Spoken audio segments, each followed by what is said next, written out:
We all had that one story as a kid, right? It's the one that made you pull the covers up just a little bit tighter. It's the one that had you check in the closet before you went to sleep.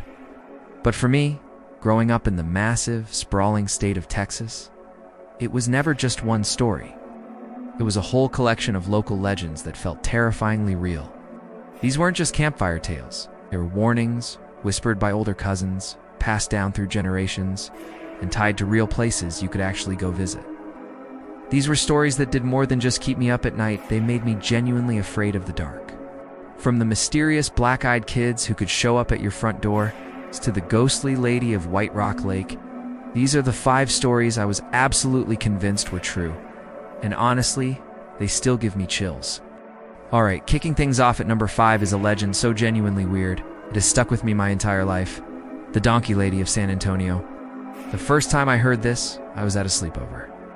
The lights were out, and someone started talking about this old stone bridge just outside the city. The story has a few different flavors, but they all circle back to a horrific tragedy. One of the main versions tells of a woman in the early 1900s living on a small farm with her husband and kids. They had a donkey they used for chores, just a normal part of their life. But one day, the donkey bit the son of an important man in town. In a blind rage, the man came back with his friends for revenge. Things got out of hand. A fire was set, and the woman's home was engulfed in flames. Her husband and children died in the fire, and she was horrifically burned and disfigured. They say her hands and feet fused into hoof-like stumps, and her face melted and stretched into something that looked like a donkey. Consumed by grief and pure rage, her spirit is now said to haunt that bridge, which everyone now just calls the Donkey Lady Bridge. The story goes that if you go there at night and call out her name, you might hear the braying of a donkey echo through the woods, or worse, she might just attack your car, leaving hoof-like dents and scratches to warn you to never come back. As a kid, this story was the ultimate dare. The idea of a half-human, half-animal creature born from something so awful was almost too much to wrap my head around. This wasn't just some see-through ghost. This was a monster. We'd scare each other with tales about older kids who drove out to the bridge and came back with actual hoof prints on the hoods of their cars. For us, the Donkey Lady was a very real reason to fear the dark, lonely backroads of Texas. Let's stick around the San Antonio area for number 4, because this is one of the most famous and interactive ghost stories in all of Texas. This is the tale of the ghost children of the railroad tracks. The story goes that sometime back in the 1930s or 40s, a school bus full of kids stalled out right on the railroad tracks at Shane and Villamain roads. A train was barreling down the tracks, and even though the engineer tried to stop, it was too late. The train slammed into the bus, and tragically, several children lost their lives. It's a heartbreaking story, but what happens next is what turned it into a legend. They say the spirits of those children are still at that crossing, not for revenge, but to protect others from the same fate. According to the legend, if you stop your car on those tracks and put it in neutral, the ghostly hands of the children will push your vehicle uphill, safely off the tracks. And to prove it, people will sprinkle baby powder on their car's bumper. After they get pushed, they'll get out and find small, perfect handprints in the powder. This phenomenon has drawn people from all over the country, turning a quiet intersection into a paranormal tourist spot. I remember my friends and I debating this for hours. Was it real? The fact that you could supposedly go there and see for yourself made it so much more real and terrifying.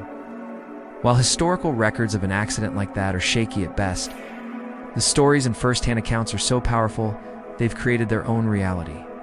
The thought of these sweet yet tragic little ghosts was both chilling and incredibly sad. It was a story that reminded you that not all spirits are evil. Some are just trying to help, forever stuck at the place where they died. This next one isn't just a Texas legend. This is a cornerstone of folklore in Mexico and the American Southwest. It's a story that's been used to scare kids into behaving for generations. This is the story of La Llorona, the weeping woman. While the details change depending on who's telling it, the terrifying core of the story is always the same. It's about a beautiful woman named Maria who drowns her own children in a river. The reason she does this horrific thing changes with the telling. Sometimes it's in a fit of rage after her husband leaves her for a younger woman. In other versions, she's a poor woman who has kids with a rich man who won't marry her, and she kills them out of pure despair. But no matter why she did it, her fate was sealed. After realizing the horror of what she'd done, She drowns herself in the same river, but her soul is denied rest. She is condemned to wander the earth for eternity, desperately searching for the children she lost. She roams near rivers and creeks, wearing a white gown, and you can hear her agonizing cries in the night. A Miss He-Hos, oh my children. Growing up with a strong Hispanic heritage in Texas, La Llorona was more than a ghost story. She was basically a parenting hack. If you stayed out too late or played too close to the creek, your mom or abuela would warn you, be careful, or La Llorona will get you. They said she'd mistake you for one of her own and drag you into the water.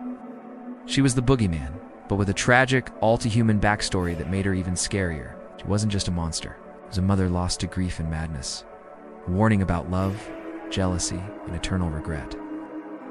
These stories are so deeply woven into Texas culture, and honestly, just talking about them is bringing back all those old fears. It makes you wonder what other local legends are out there that people truly believe. If you're enjoying this trip down a dark and dusty memory lane, do me a favor and hit that like button. And if you haven't already, subscribe and ring the bell so you don't miss out on more explorations into the creepy and unexplained. Now, let's get back to the countdown because the next one hits very close to home. For our number 2 spot, we're heading to Dallas for a classic vanishing hitchhiker story, but one with a local twist that's been freaking people out for decades. The Lady of White Rock Lake. This legend is a Dallas staple, with sightings going all the way back to the 1930s. And the story, it almost always goes down the exact same way, that a person or a couple is driving along East Lawther Drive, which circles the dark, still water of White Rock Lake late at night. Suddenly, they see a young woman on the side of the road. She's beautiful, but she's soaking wet, wearing a formal white dress like an old evening gown. Worried, the driver pulls over. The woman quietly asks for a ride to an address on Gaston Avenue, a nearby street. She gets into the back seat, barely saying a word. The driver, a little unnerved but trying to be helpful, heads to the address. When they pull up to the house and turn around to tell her they've arrived, she's gone, vanished into thin air, leaving nothing behind but a wet spot on the back seat. Confused and spooked, the driver almost always gets out and knocks on the door of the house. A sad older man answers. When they explain what just happened, the man's face just falls.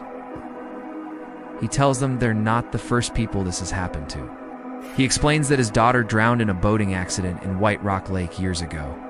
The ghost they picked up was his daughter, forever trying to find her way back home.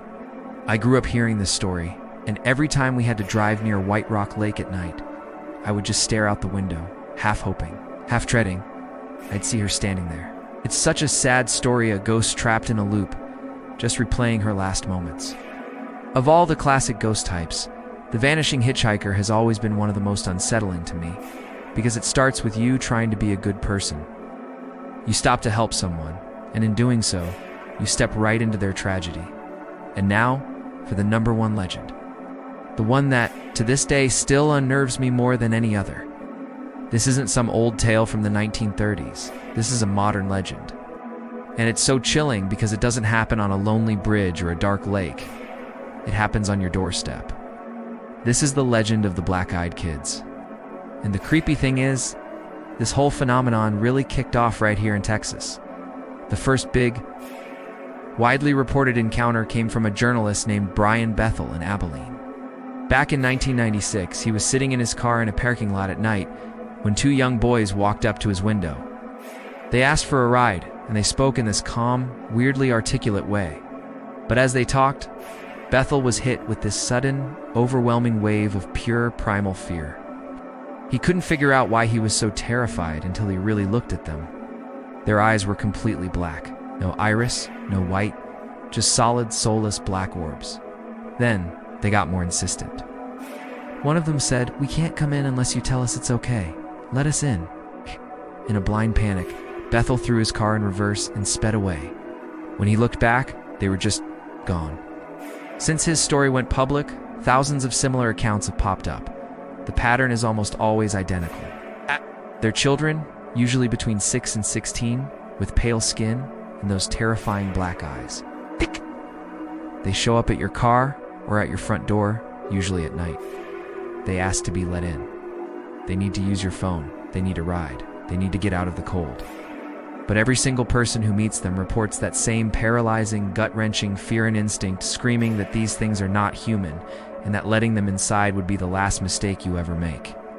What scared me so much about this as a kid, and what still gets me now, is how close it is. La Llorona is by the river. The donkey lady is at her bridge. But the black-eyed kids come to you. They knock on your door. They look like children. They sound polite. And they prey on your basic instinct to help. It's the ultimate violation of safety, the idea that something evil could be standing on your porch, politely asking for permission to ruin your life. So there you have it. The donkey lady, the ghost children, La Llorona, the lady of White Rock Lake, the black-eyed kids.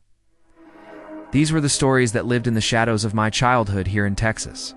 They're more than just spooky tales. They're part of the culture. A mix of history, tragedy, and that universal fear of the unknown. They stick with us because they tap into our deepest anxieties about loss, about tragedy, and about what might actually be waiting for us in the dark. Now, I have to ask, what urban legends did you grow up with? What was the story from your hometown that everyone swore was true? Let me know down in the comments because I'd love to read them. And as always, thanks for watching. Don't forget to like this video, subscribe for more dives into the darkness, and turn on notifications so you never miss a story. Stay safe out there.